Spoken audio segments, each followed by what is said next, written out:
Sex is often presented as something that should just come naturally, like breathing or falling asleep. But the truth is that sex is something you learn, practice, and get better at over time. Real confidence in the bedroom starts with understanding how your body works and what's actually normal when it comes to sexual responses, desire, and performance.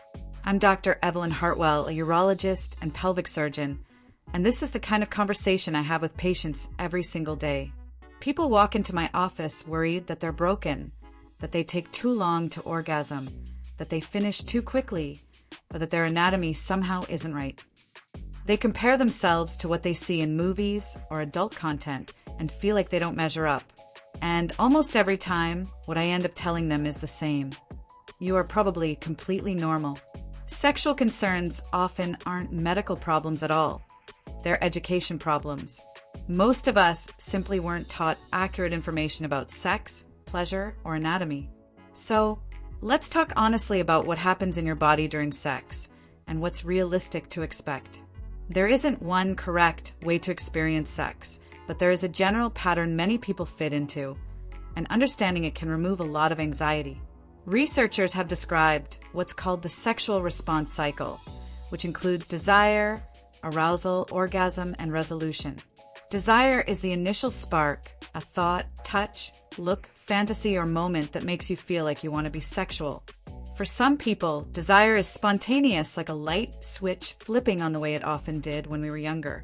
For others, desire is responsive, meaning it appears after intimacy has already begun. You might not feel like having sex at first, but once you start kissing, touching, or connecting, your desire wakes up. Neither form is better. They are just different. Many people, especially in long-term relationships or as they age, shift from spontaneous desire to responsive desire, and nothing is wrong with them when this happens. Arousal is what happens next in the body. In people with vulvas, blood flow increases to the clitoris and genitals. The clitoris is actually much larger than the tiny part visible externally.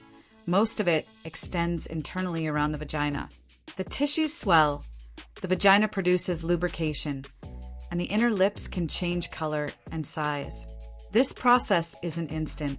It can take seconds, or it can take 20 minutes or longer. In people with penises, blood flows into the erectile tissue and causes an erection. The testicles draw closer to the body, sensitivity increases, and color may change as well. Across all genders, heart rate increases, breathing changes, and nipples may become more erect. Every body is different. One partner may become aroused more quickly than the other, and that's normal.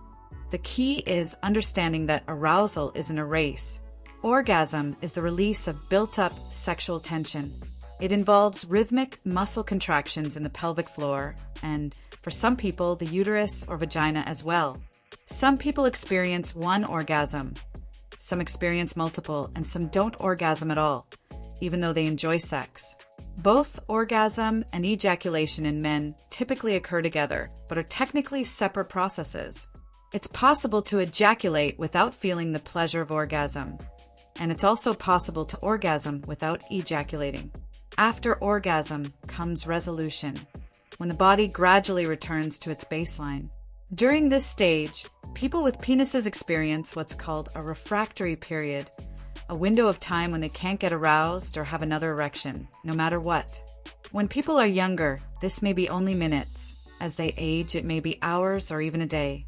Many people with vaginas do not have the same kind of refractory period, which is one reason multiple orgasms may be more common for them, though we are still learning about this.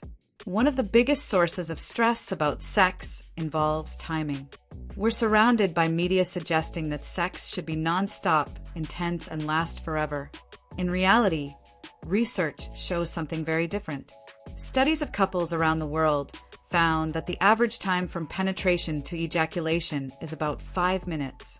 Some people last less than a minute, others longer than 30 minutes, but most fall somewhere in between 3 and 13 minutes.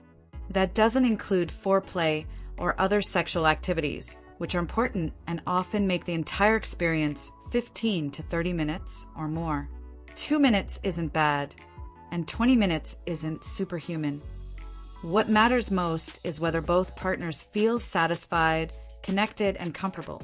There is also often a mismatch between the time required for orgasm. On average, many men orgasm within a few minutes of penetration, while many women need 12 to 14 minutes of consistent stimulation to reach orgasm.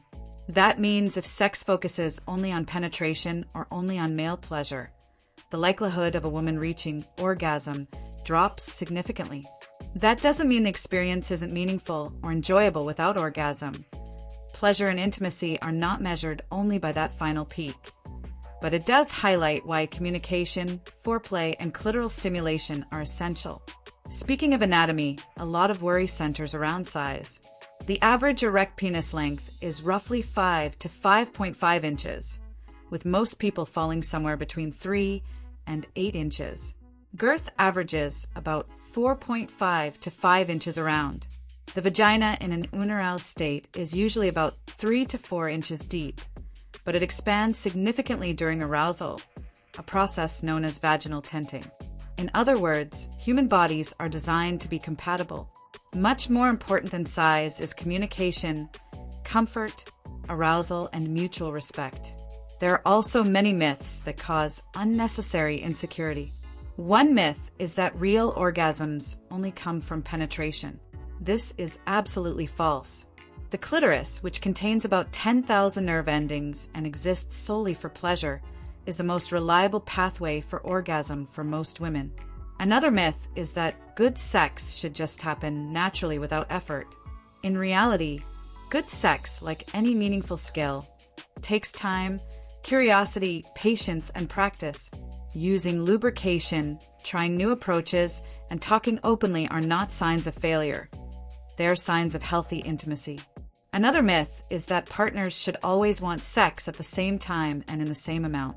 In real life, desire is affected by stress, hormones, relationship satisfaction, fatigue, mental health, medications, and countless other factors. There is no universal right number of times to have sex. What matters is honest conversation and finding what works for both partners. Finally, pain during sex is never something you should ignore or just push through. Persistent pain deserves medical attention. There are treatable causes and help is available. So, how do you begin to feel more confident and relaxed about sex? Start by reframing what normal means. Instead of comparing yourself to unrealistic standards, ask whether you feel healthy, connected, respected, and satisfied. Pay attention to your body, your emotions, and your partner's experience. Remember that sex isn't a performance or a test. It's communication through touch, sensation, and presence. Be patient with yourself. Be curious, not judgmental. And understand that almost everyone at some point worries about the same things you do. Related to everything discussed here, it also helps to build intimacy outside the bedroom. Emotional closeness, non-sexual touch, laughing together, feeling seen and appreciated, and managing stress all influence sexual desire and satisfaction. Healthy lifestyle choices like sleep, exercise, moderating alcohol, and addressing anxiety or depression also play a powerful role in sexual function for all genders. If pornography has shaped your expectations, remind yourself that it is entertainment, not education or reality. Real bodies, real relationships, and real sex look and feel very different. Finally, seeking medical advice or sex therapy when you're struggling is not a sign of weakness. It is an investment in your health, happiness, and relationships. You deserve a sex life that feels fulfilling, relaxed, and authentic. You are very likely far more normal than you think. With good information, open communication, and compassion for yourself and your partner, sex can become not just something you do, but something that helps you feel connected, confident, and alive.